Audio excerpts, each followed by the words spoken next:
Hello everyone, I am Blade Judge, and I'm going to be stepping out of my video game realm on my channel. I'm going to be stepping out of it and I'm going to go towards some anime stuff actually. And today I feel like tackling one of the things that I used to like doing a lot, is making Rwby OCs. Now I do have my likes and dislikes about the show, but I do like making OCs. And for those who don't know what an OC is, OC stands for Original Character. Also, that little Kappa notice thingy of the mixed audio thingy that you saw at the beginning of the video, that's pretty much gonna be like that every video. Just want to protect myself. Anyways, I am gonna go through a basic list of rules for me creating OCs. I will follow the color rule, and I'm also going to try to give my OCs, saying OCs is if I actually do any more OCs after this video, well, I'm going to try to give them weapons that they can also wield in reality, and some of that rule of cool love. And by wielding in reality, I'm going to use Rwby as an example. Rwby would not be able to use her scythe as efficiently as she does in the show, because that scythe with that 50 cal is probably heavy, and she's not known to be that strong, and it actually takes a lot to use scythes in combat actually, so that's why I'm saying that, but I could be wrong. That's just how I imagine it though. I could be wrong about the weight of aggressive rules. Anyways, I'm going to be going over Speranza Dante, who is my female wrestler that I have made for the wrestling games that I've played, and she is basically also the female avatar that I use when playing custom creation games, for the most part. Since I'm going with the rule of color, I am going to have to change up her name a little bit, but not that much. So let's get into it. I made Speranza's full name, Speranza Dati Ayana. Ayana, I think I'm saying it right, is a purple gemstone, so there is the rule of, well, the color rule for making OCs right there. Making her human, age 18, her height and weight. She is 5.7 feet tall and 150 pounds, and I actually chose Yugioh as her Kingdom of Origin. Of course, that means she will be going to Shade Academy. Personality would be sassy, aggressive only in combat, but not stupid aggressive, loyalty but not blind loyalty, disciplined, and can be rude at times.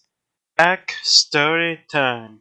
Speranza, at 3 years old, lost her father, Jonathan, to cancer, and Jonathan did have a wife prior to Speranza's mother, Stella.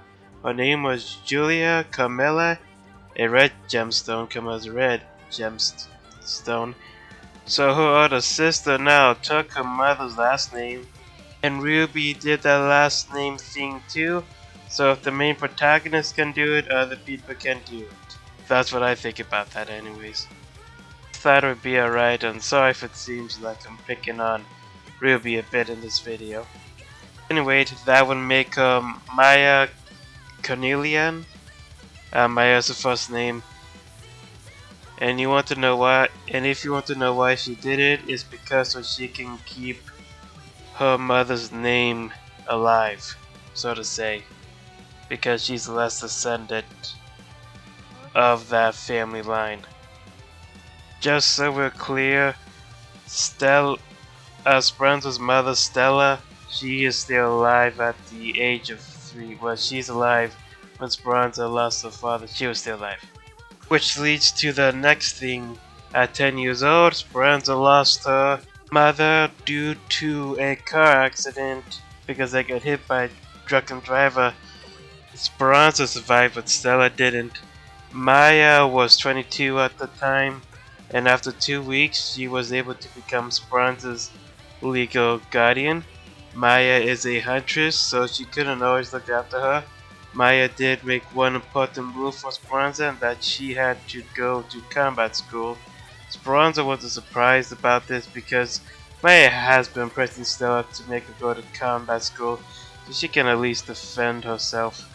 That's my breath there for a little bit. But moving on. With this false rule, Speranza went to combat school and she figured she has little choice but to become a huntress because, well, what other paying job will she have for a future?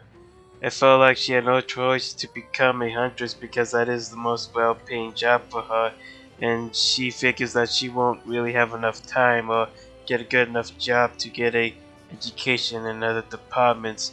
So she studied and trained and actually started to like it and eventually liking training to become a huntress. Went to Shade Academy since it was the closest academy to her. This did make the connection better between her and her sister, but during her combat school years, Maya gave her hard training outside in the wilderness and far more difficult physical training than her actual combat school ever gave her. That's it for her backstory. I really don't know if I'm actually gonna make her a team or what.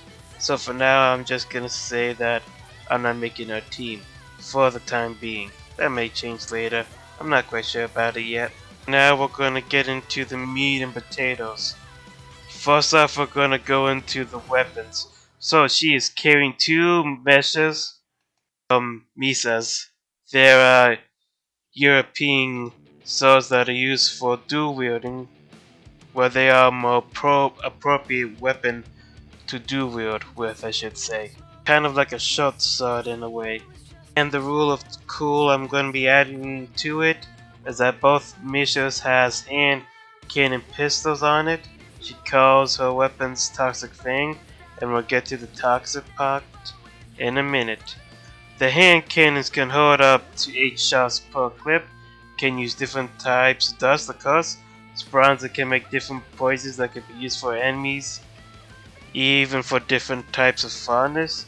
She did use the poisons on herself, which helped her be resistant to it, and when she was testing the poisons on herself, she did have help. With the poisons, she can put them on her blade, throw a vial at them, or use some sort of medical syringe to inject them into people, but she rarely uses the syringes.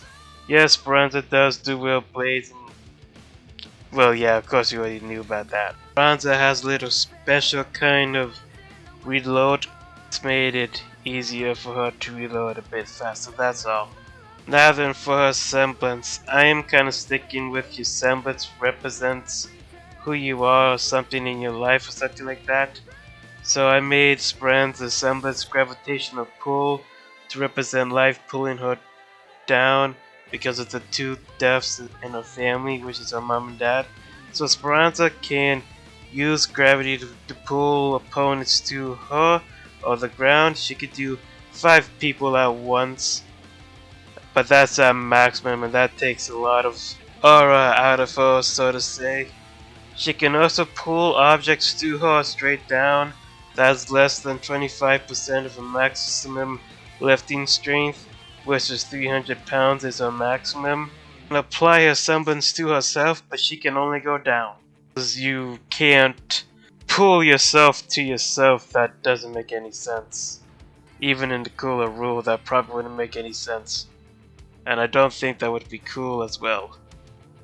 In my opinion, though. Remind us you can do 5 people at once.